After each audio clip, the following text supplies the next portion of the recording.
That fresh morning. That fresh morning. Ce matin, on parle de faux papiers dans le petit clin de civique. C'est ça, Gina? Oui, on parle de faux papiers. Je vais tout de suite vous dire ce qui a inspiré cette rubrique. Alors, vous vous en souvenez que hier, on parlait... Mosley l'abordait déjà, je pense peut-être en off ou je sais pas. On parlait de l'arrestation de ce délinquant sexuel qui, en gros, était un agent... comment on les appelle, un garde pénitentiaire, un gardien de la paix, un maton. Voilà, lui, son taf, en gros, ce qu'il avait choisi de faire, c'était de violer des femmes et puis de les étrangler. Pas son taf, c'était gardien de la paix. Il faisait pas son taf, mais il violait les go. Ça, c'était son hobby, son passe-temps favori. Bon, ok, son passe-temps favori, c'était de violer des femmes et puis de les étrangler jusqu'à ce qu'elles perdent connaissance pour certaines ou qu'elles meurent pour d'autres. Et ensuite, il pouvait du coup assouvir ses pulsions les plus malsaines et s'enfuir. Et puis là, la PJ... Ah, vraiment, merci, la PJ. La PJ l'a arrêté, tu vois. Je dis ça pour le jour où la PJ va t'arrêter. Comme ça, tu diras que les gars, moi, je vous ai quand même fait un big up. Pourquoi vous m'arrêtez? Et puis là, la PJ l'a arrêté. Et donc, en fouillant son domicile, vous allez retrouver cet article sur le site gabonreview.com ou dans le journal de Il faut que je me souvienne du jour où c'est sorti. Alors, chez lui, qu'est-ce qu'on a retrouvé? On a retrouvé qu'en réalité, les papiers qu'il avait étaient des faux documents. Il avait donc un passeport chez lui. Il avait aussi des actes de naissance, des documents liés au bac et ainsi de suite. Et après l'interrogatoire, il a avoué en fait qu'en réalité, il était de nationalité camerounaise et qu'en gros il ne s'appellerait pas Paul Idriss Armel Ndongo, mais voilà, ce serait plutôt un citoyen camerounais et on a retrouvé son passeport camerounais, une carte nationale d'identité camerounaise, et qu'en réalité il s'appellerait Christian Martial Kamgia.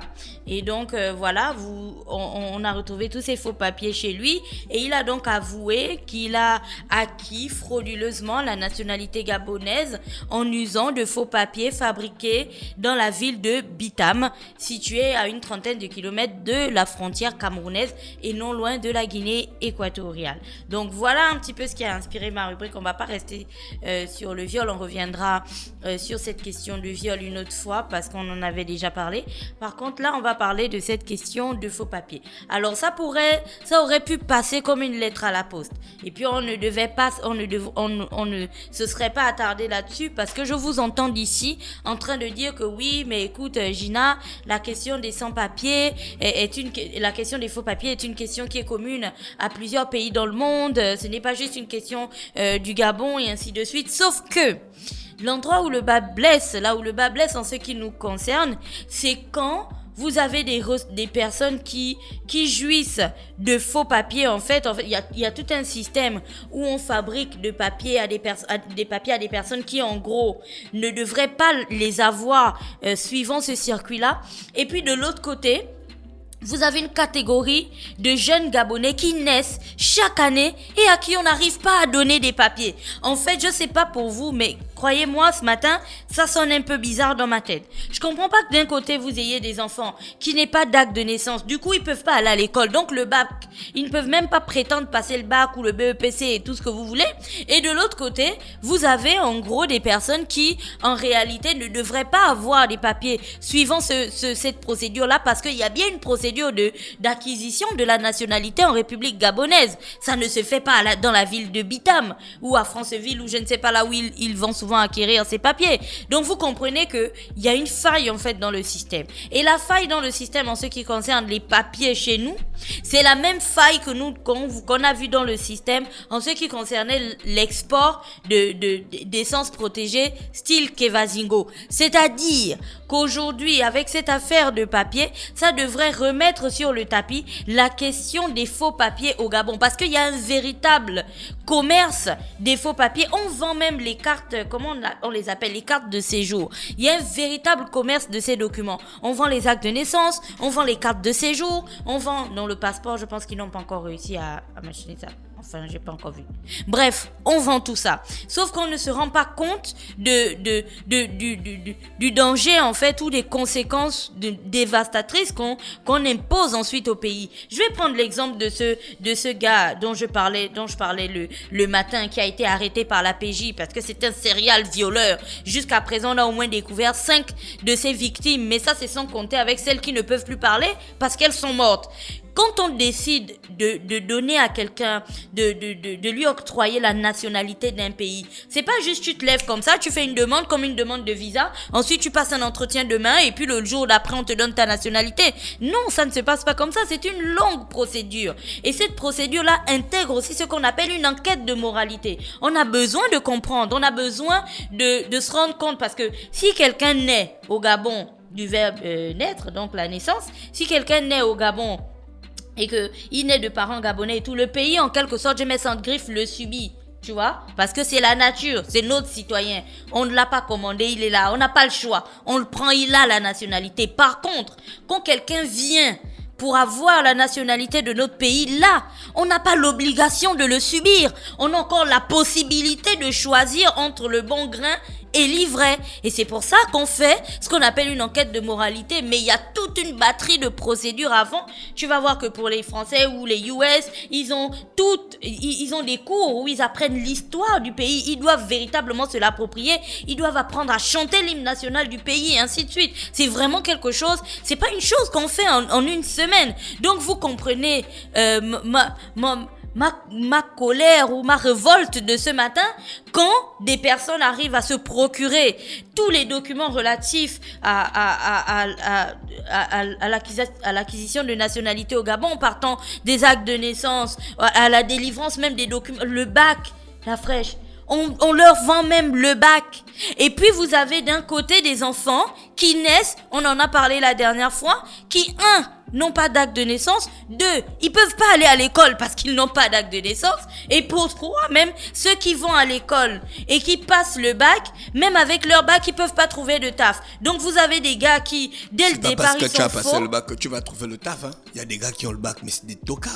Le gars là, il avait même pas de bac. Tu te rends compte qu'on l'a même intégré dans un corps militaire. Non, mais sérieux. Intégré dans un corps militaire, on n'a pas besoin du bac au Gabon. Non, mais on a au moins besoin de faire une enquête pour savoir là, tu vois que quelle est la personne qui sont là qui demandent 1000 francs. Non, laisse les policiers, ce sont nos partenaires. Pour les autres, on a besoin de faire une enquête. Donc, en réalité, aujourd'hui, il faut vraiment qu'on se rende compte de ce que le faux et usage de faux aujourd'hui est devenu monnaie courante. On le dit en rigolant comme ça ce matin, mais croyez-moi, le problème est beaucoup plus grave et beaucoup plus vaste que ce qu'on pense. Parce que si un acte de naissance arrive à passer toutes les étapes qu'il a passées, ce n'est pas parce que le gars, il allait le télécharger sur Google. Il y a des administratifs, il y a des agents de l'État, des commis de l'État qui détournent en fait l'usage normal de leur fonction, et puis ils transforment ça en un business qui n'a pas de nom. Parce que si vous êtes un agent d'état civil et que vous vendez des actes de naissance à des personnes qui en réalité ne devraient pas avoir ces actes de naissance là, vous devez être poursuivable. La PJ doit vous arrêter, et puis vous devez passer au tribunal et vous devez croupir en prison parce que vous avez trahi en fait la confiance que l'État gabonais avait mis en vous. Et puis si vous êtes aussi dans une province et tout ça, style préfet et gouverneur et machin, parce que parfois ils sont aussi englués dans ce genre d'histoire, ces personnes-là, on doit aussi leur retirer leurs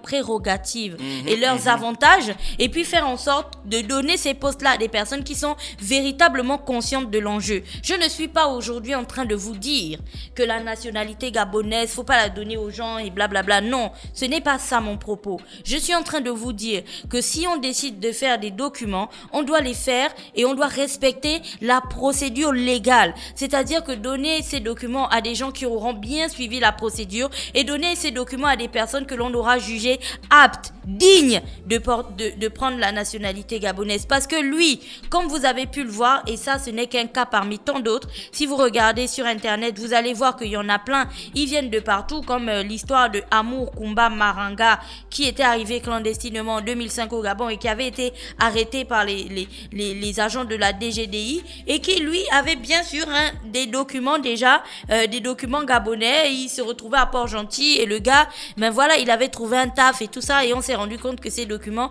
étaient pas des vrais. Donc on doit se rendre compte de l'impact et du danger qu'on fait courir à la société et à tous les autres citoyens, parce que la personne qui avait vendu ces documents à ce maton violeur, il ne se rendait pas compte de la moralité en fait douteuse de la personne à qui il vendait les documents. Et des années plus tard, regardez où nous en sommes, des femmes sont tuées, d'autres sont violées, et donc j'espère véritablement que tout comme on a fait le Kevazingo Gate, on va véritablement se lever et attaquer ce problème de faux documents avec la dernière énergie, parce que comme on a dit, l'impunité, ça ne passera plus. Voilà, c'était tout pour aujourd'hui. Merci Gina qui était avec nous ce matin sur les 104.5 Urban FM, la station urbaine très virulente, hein. On vous dit le Fresh Morning, le réveil matinal le plus hot. Blague encore. Elle est hot ce matin. That Fresh Morning.